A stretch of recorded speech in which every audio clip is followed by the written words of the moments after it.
We are back in the year 2025. Happy New Year. Happy New Year, January 2nd, and we are ready. I actually got a text asking when our next podcast was going to be because the last one was on December 16th. Yeah. So that's kind of embarrassing, but well, we were committed to doing one a week, and from election day on in, if you include the ones we posted from election night. Yeah. We did 12 or 14 podcasts in 10 weeks. Yeah. So that's 1.4 per week. I think we want to try to do 2 per week. Yeah. But so, ladies and gentlemen, strap in for 2025 and 100 episodes. A commitment from Jennifer right now. 100 episodes this year. Yes, absolutely. Of Reasonable Arguments, News and Nonsense. To show our commitment. Yes. So to show our commitment, so we are on our 5th episode of News and Nonsense specifically. We do have a lot to talk about, but the one thing I did want to mention is we now have a new commercial that will be aired on the Brian Craig Show. You can catch Brian everywhere, Twitter, YouTube. He has his own podcast show, and then he's also on a radio station with, I believe his name is Steve Kane. He does political commentary in South Florida. Yes, South Florida. He is over in Palm Beach. So we are a good conservative. Check him out. Yes, and we are very thankful for him for creating a commercial for us. So I'd love to play it for you now. Get ready.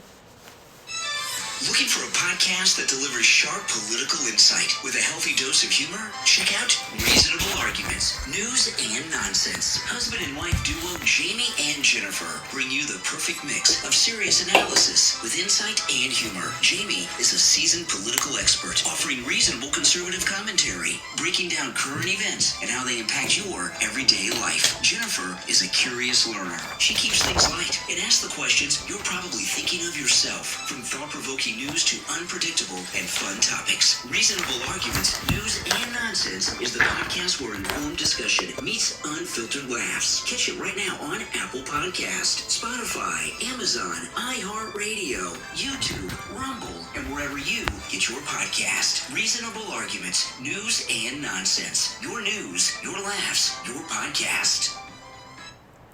How professional. Your news, your laughs, your podcast.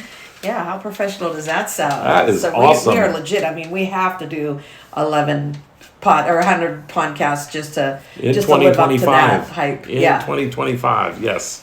All right, so we can do it, babe. I've appeared on 50 between the RNC convention and election day, and that didn't include the press hits. So wow. We need to make a little bit more commitment to our podcast and a little bit less of a commitment to other people's podcasts. Yes. So share our knowledge here directly with our listeners. Yes, and again, another shout out to Brian Craig. We would love to collaborate with him one day, so hopefully we can make that happen. But so just for anybody who's joining us for the first time, we are Jamie Miller and Jennifer Bash. We are husband and wife. Our podcast is Reasonable Arguments, News and Nonsense. Jamie is the political expert. I am not. And so we have committed to talking a little bit about politics, and then we'll throw a little bit of fun in at the end, and in news, current events, and stuff like that.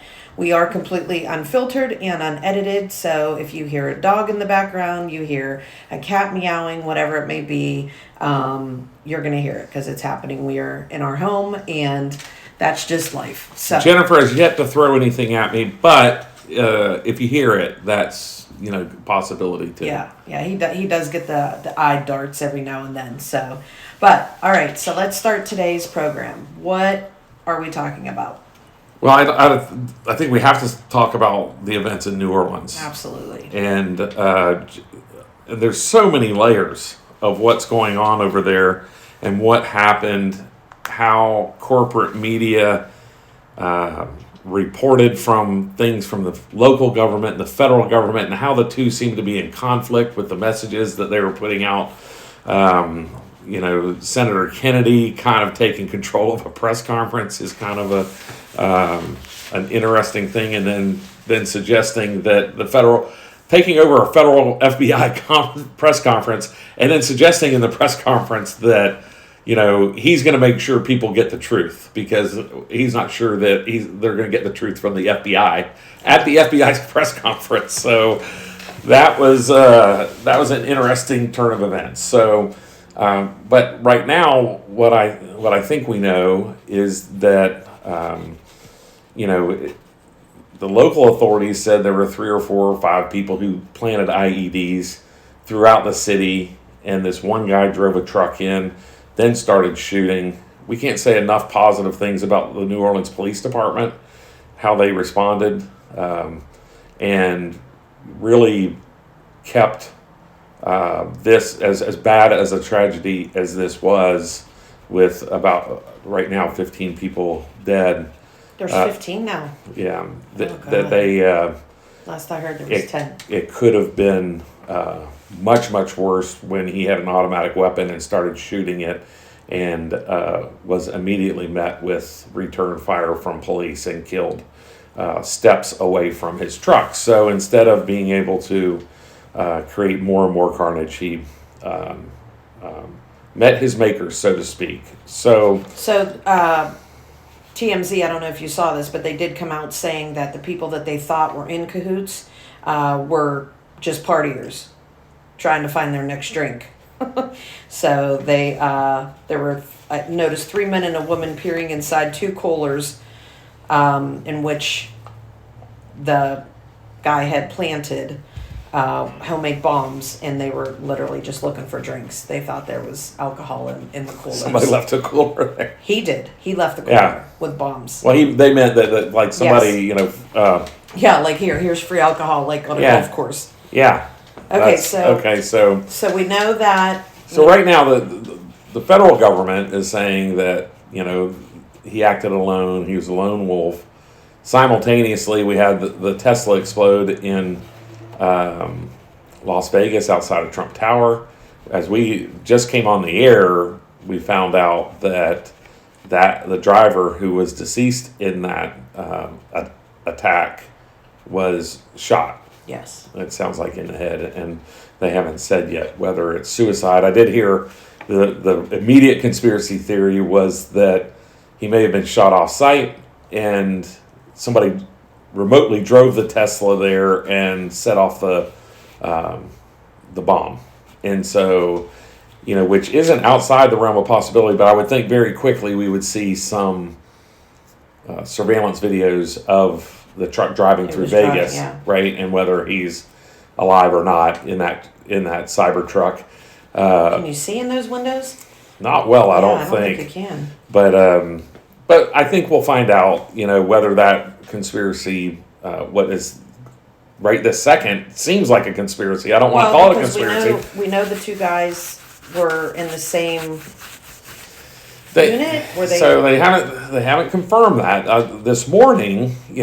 6 or 8 hours ago. I think we should say so that we know that they were in the what branch of the Army. They were both in the Army. They both Army. served out of Fort Bragg. Interestingly enough, the second assassination attempt of Donald Trump, that man went to Fort Bragg 100 times.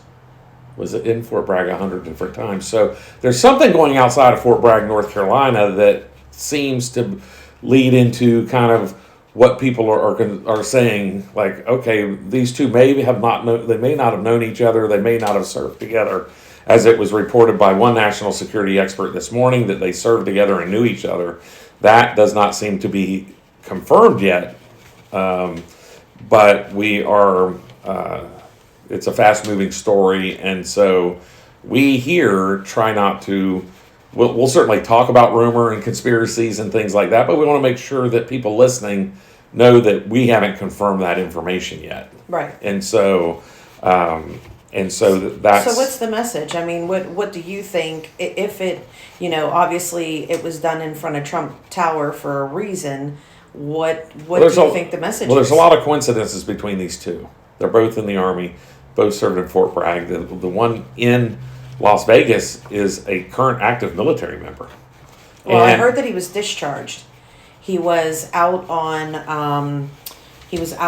a leave it wasn't voluntary. And I don't know if I can find that while we're talking, but I did just see that come up. So so there's a lot, and they both rented their vehicles from the same website where you rent. What's it called? What's it called? The rental company. Toro. Yeah. Where they you rent from an individual. So that is in common. There was a Ford used in the New Orleans attack, which the day before, Ford's Twitter account was hacked and had pro-Palestinian tweets on it. So Ford had to issue an apology and up their security on their X account. Obviously a Tesla was used, which is outside of Trump Tower, so that seems to be some sort of message to Elon Musk and Donald Trump, or about Elon Musk and Donald Trump, let's put it that way.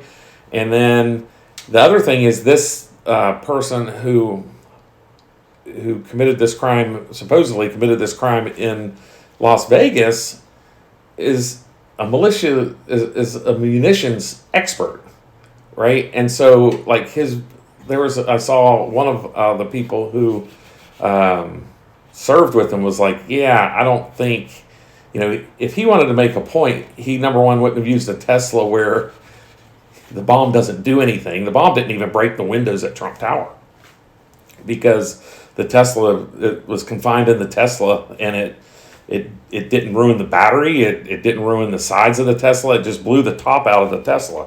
That's not the video I saw. Yeah, if you go look at the end of it, it did not blow out the windows of the Trump Tower.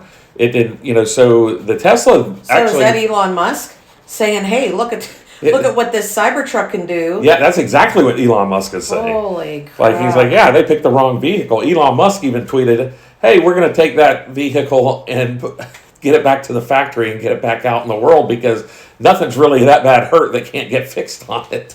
So, God. So the interview that I saw with someone who knew the person in Las Vegas was, he's a munitions expert. There's some level of this person used fireworks and gasoline and this hodgepodge of crap that was in the Tesla to create this device. And they're like, this guy is an expert. He wouldn't do, like, if he wanted to blow up a building, he could have created a bomb that would have blown up or blown off half the building, not blown the top off of a Tesla. And, so there's just some discrepancies about this man's experience with what the actual attack turned out to be that doesn't really add up yet. Like I said, I don't want to create conspiracies, but we also want to look at things in a reasonable way, right?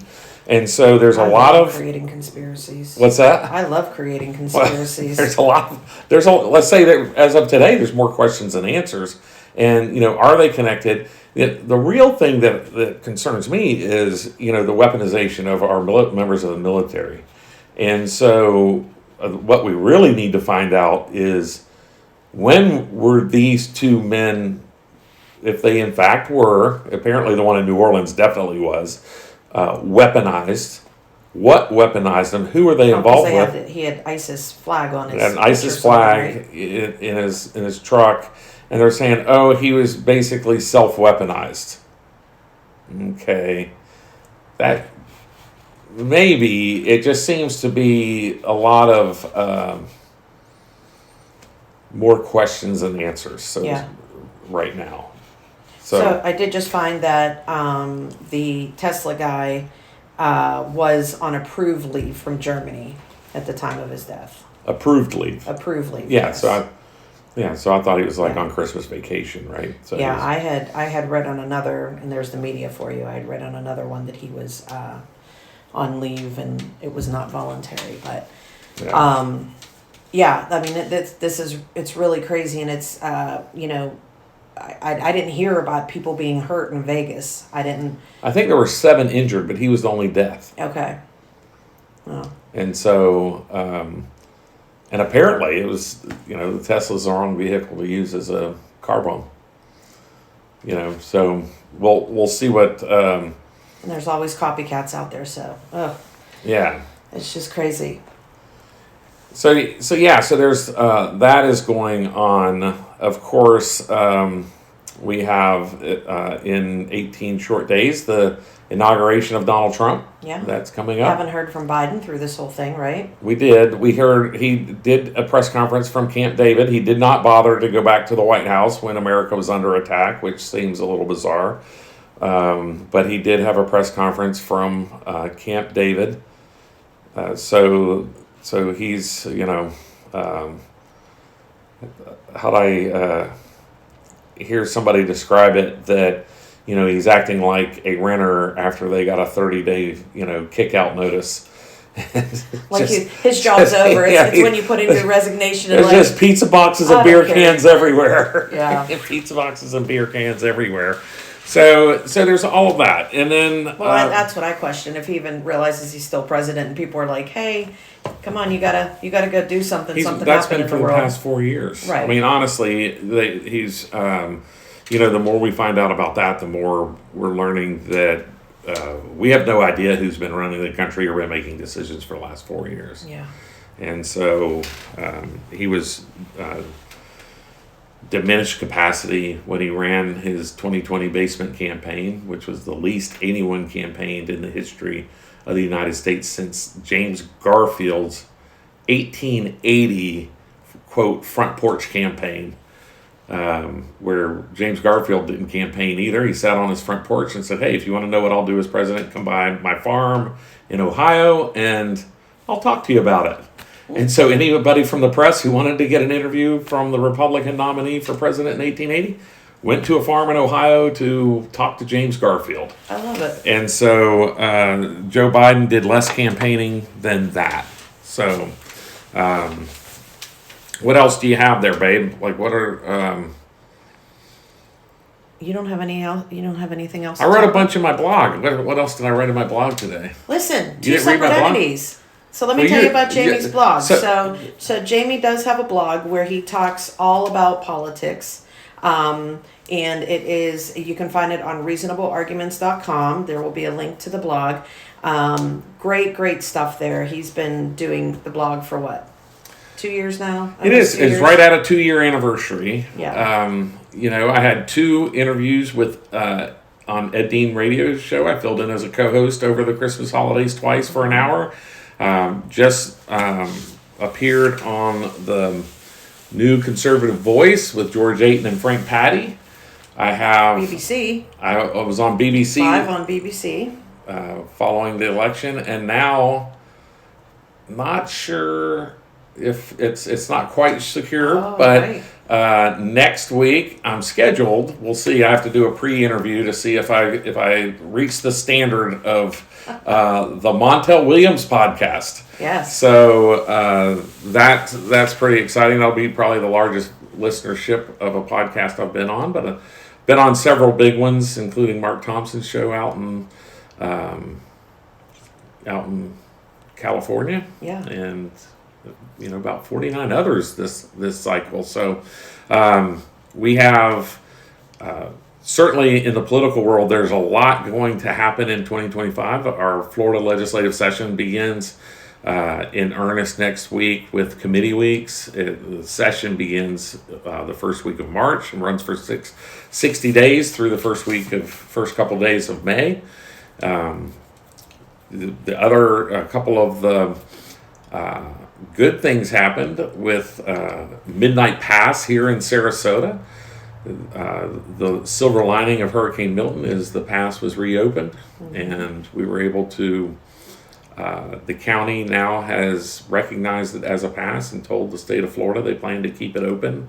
And so now we're going through studies to figure out how, what is the best way to do that from an engineering standpoint. So the people of Sarasota have been battling the state and federal government for 40 years, more than 40 years, to restore Midnight Pass after man closed it. And so nature fixed what man refused to do. And so we're excited about the future for Midnight Pass. You can already we've been down there a couple of times, and the amount of shells sea life. Yeah. It's just incredible down there. Yeah, big Water difference. is, I don't know what percentage, let's call it 10 times cleaner. But it's a remarkable difference of what nature has done to restore Little Sarasota Bay to its former glory. Yeah.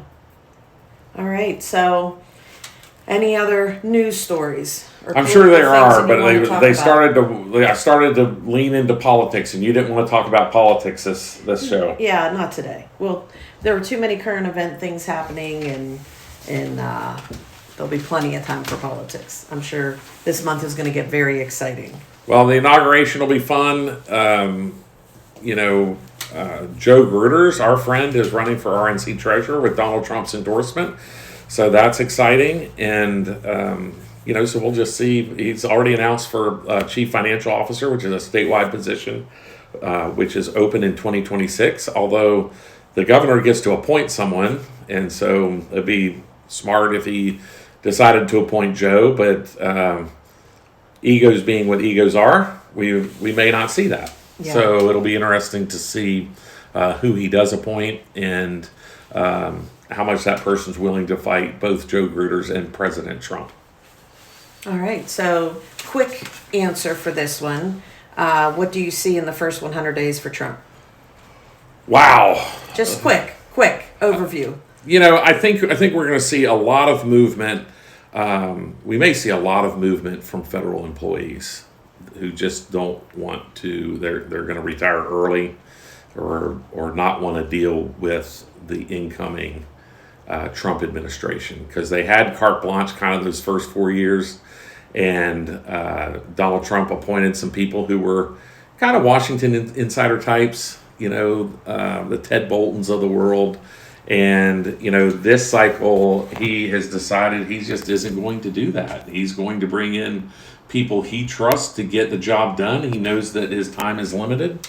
And he's going to, I think, make some big changes pretty quickly. And I think he's going to be a major CEO and give, quote, his vice presidents, who are members of the cabinet, pretty free rein to go make decisions for the American people that have been needed to be made for a very long time. What is Elon's role now? So, Because I see so him the interesting thing at every event now, dancing right alongside with Trump. So now you're gonna you've leaned into politics a little bit. I'm curious. So Elon Musk and Vivek Ramaswamy have been announced as the head of the Department of Government Efficiency, DOGE, right? You've heard of this. Have you heard of it? Maybe. Yeah. So You say Doji, I think of Bitcoin. Yeah. The cryptocurrency Yeah. Dogecoin. And so is the this funny a thing, new department? so therein lies the actual issue, is that there's, quote, this department that's made up, Department of Government Efficiency, does not exist. And so, and you're kind of saying, hey, there's these two guys who are billionaires I want to put ahead of it.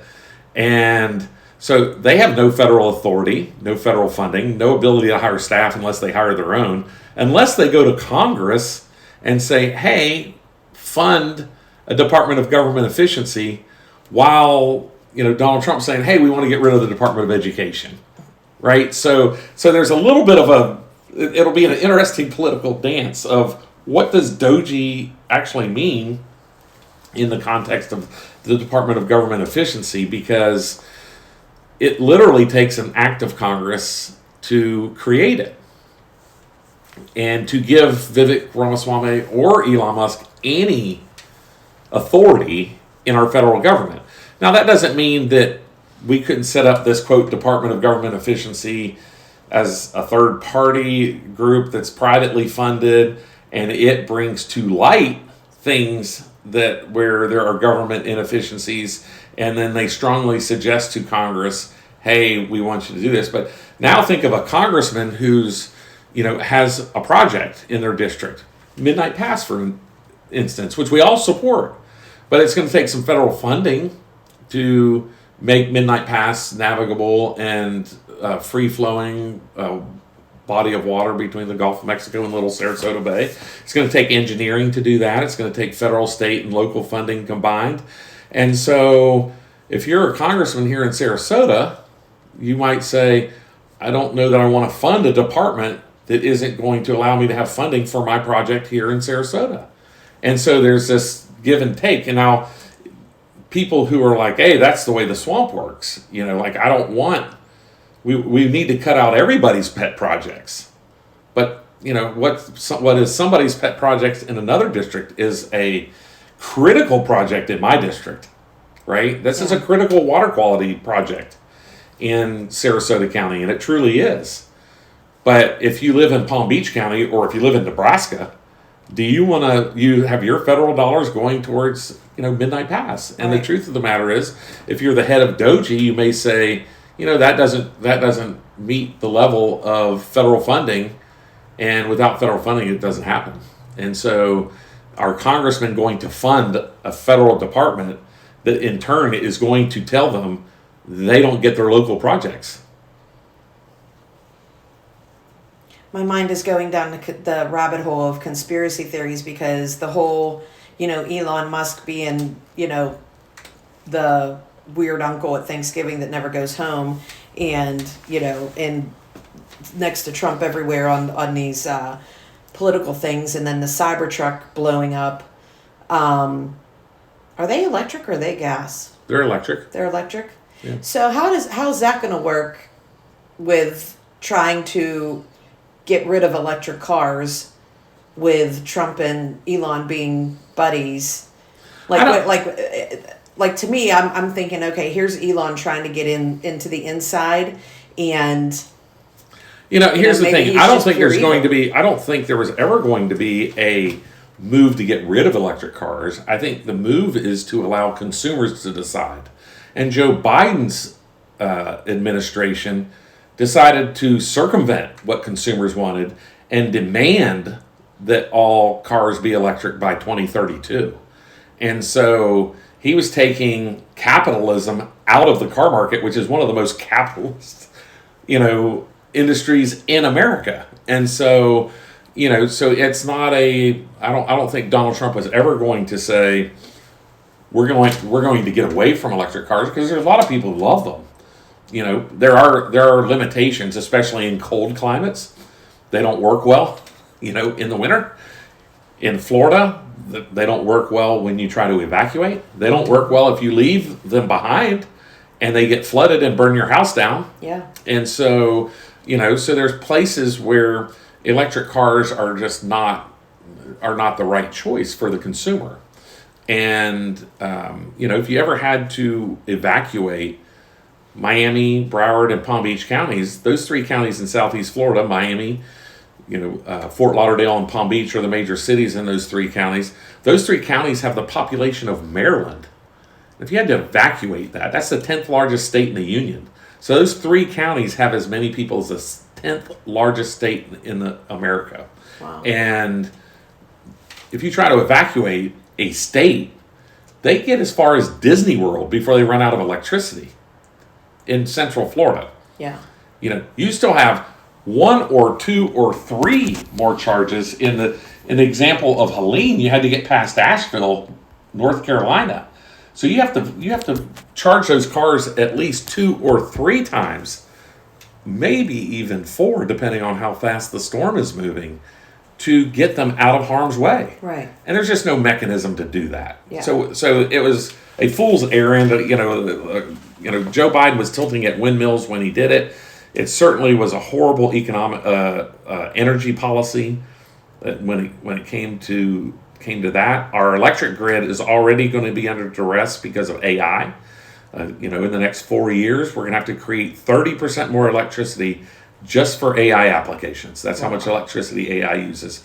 So now you add electric car mandate on top of that, and our grid's just not built for it. And so where do you get the electricity from, and how do you deliver it?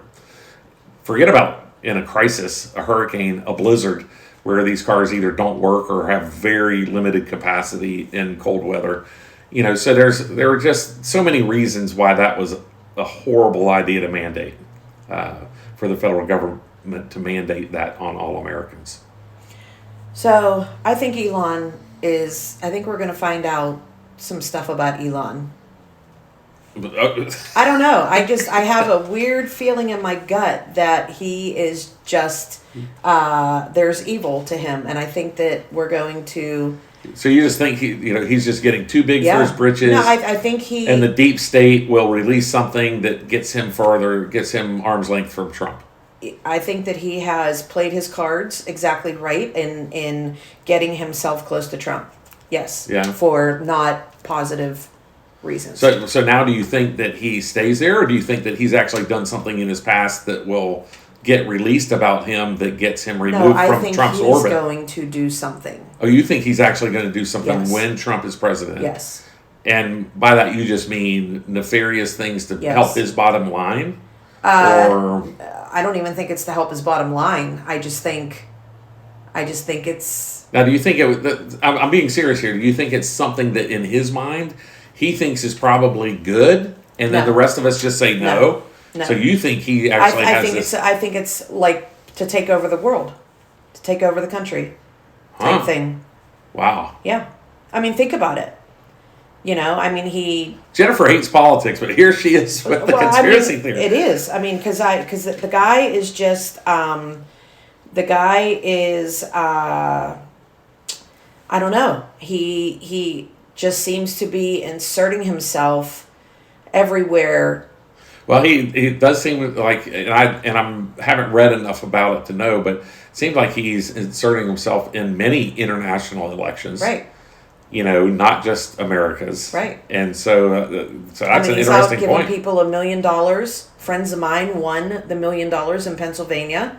He is. So you think he's just trying to buy goodwill through press by doing that, or? Yeah, I think he.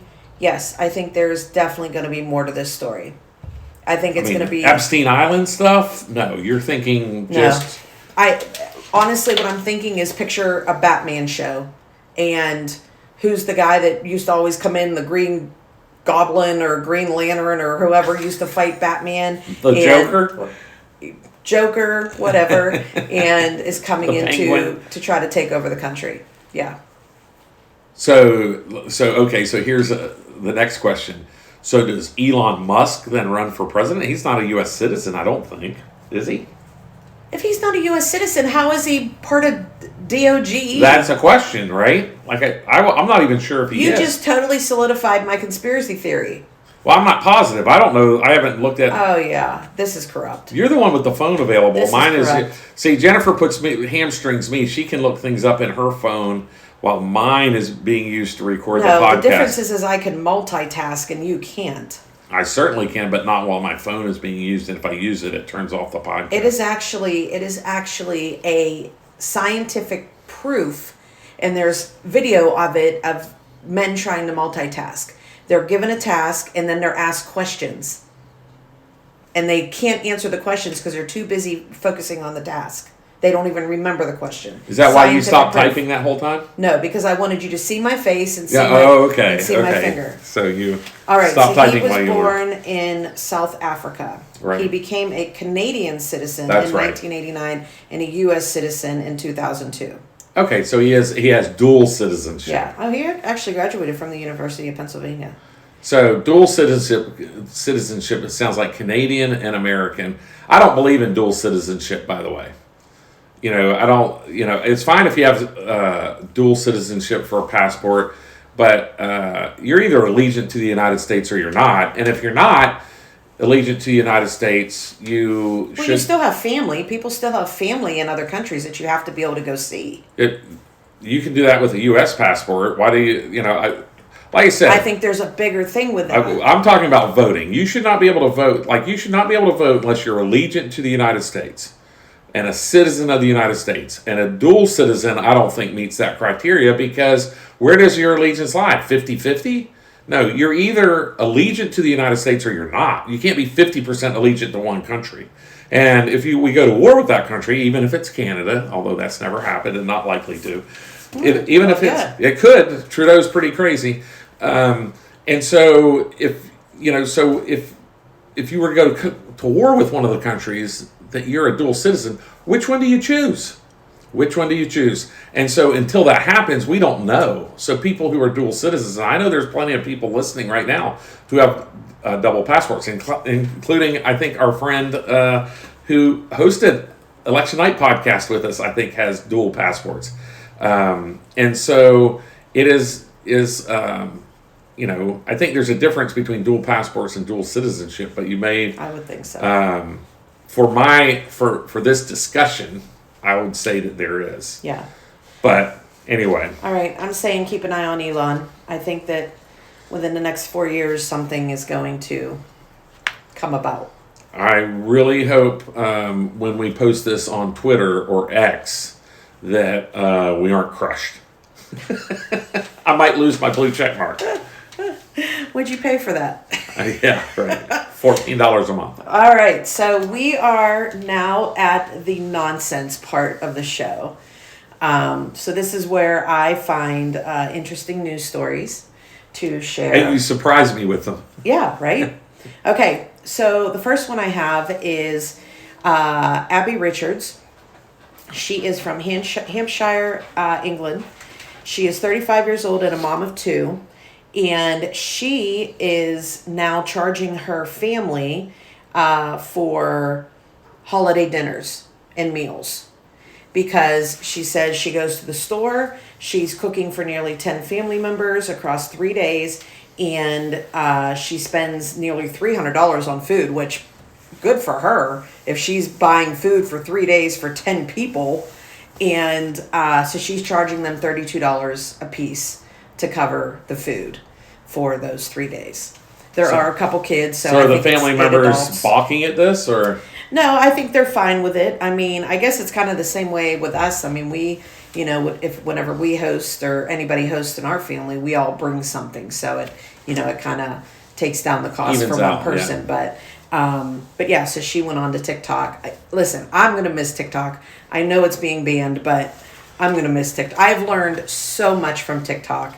And that will lead into TikTok's not necessarily going to be banned. Did we not just have an argument about this? Well, it should be banned in its current form. Right. Okay, because it's a Chinese-owned company, and it's owned basically by the communist Chinese government, and they can turn down whoever's speech they want to turn down.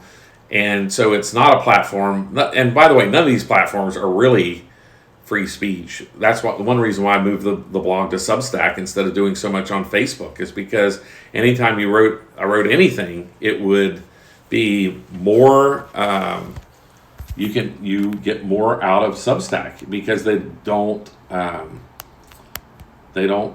See, you think I'm going and looking at your text, and I'm not, and you can't even talk anymore. They don't even. You can't multitask. Proven on air live. You can't multitask. That was perfect. So, anyway, you're taking the fun out of my nonsense. Can I please get back to mine? Okay. Okay. So the on next TikTok, you're going to miss it, but the U.S. Supreme Court is hearing oral arguments January 10th on this very issue. Okay, so we'll great. be talking about it some more. Okay, great. Okay, so my next story is from a TikTok user. So hold on, before we finish that, so what do people think about her charging? What were the comments like? They were fine. I mean, what does our audience think? I'd love to hear from people who are listening and say, hey, what do you think if we said, hey, it's Thanksgiving dinner, but it's $50? If you don't have to bring anything and you can show up and have what? You're not going to have Thanksgiving dinner at a restaurant for less than $50. You're not. So, I mean, I don't think I would be upset about it. I mean, it's in lieu of me, if I have to go out and buy something to take, it's going to be that amount of money, and someone's cooking it for you. Right. That's nothing. Easy peasy. I think it's smart. The amount would probably be different here with the cost that we have for groceries, but I mean, over there, that's not bad. But okay, so my next story is there is a cucumber shortage in Iceland right now because of a TikToker.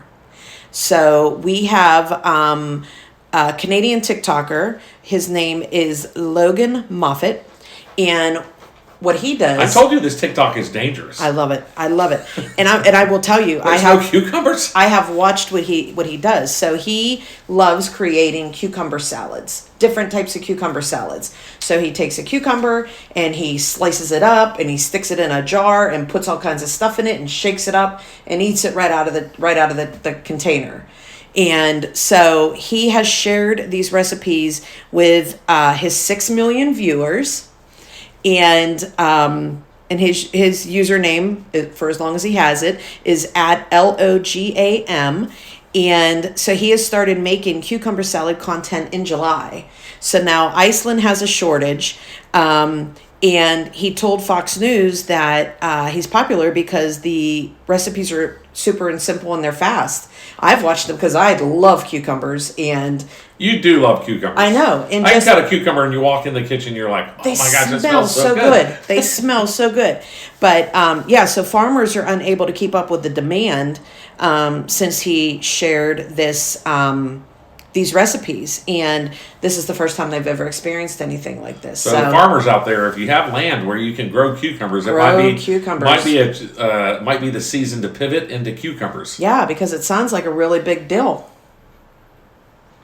But had to get it in there. All right, so that is our 5th episode. We are done for the day. Hey everybody, thank you for joining us, and comment. Listen, when you see our podcast, make sure you subscribe on whatever platform you're using, or all of them. I think they should subscribe on all of them. Find us on all of them. And then make sure you like the episode and comment. If you have questions and comments, we interact with you on all those things. So I know my little sister Christy will listen all the way to the end. She's actually the one who yelled at me for saying our last podcast was December 16th. So I just want to tell Christy, you need to comment not by text. Comment on the platform, and we will respond on the platform because that helps the algorithm. So we love you, but listen, let's have open dialogue with our listeners. And so if you have ideas, criticisms, we want to hear them, right? Like if you want to, absolutely, questions, comments, anything you want, anything we can make the show better. Yeah, and we'll even have you on the show if you want to be on the show. So I think that's the one thing we'll do this year is start adding some guests. Yeah, because we've had 2 or 3 people who are pretty significant. Yeah. Who have asked to be on the show. Absolutely. So, and as we said, we are unfiltered and unedited. So what you see is what you get. What you see or what you hear is what you get. What you hear is what you get. And we hope you enjoy it. And thank you for listening, and keep your arguments reasonable and your nonsense fun. Bye.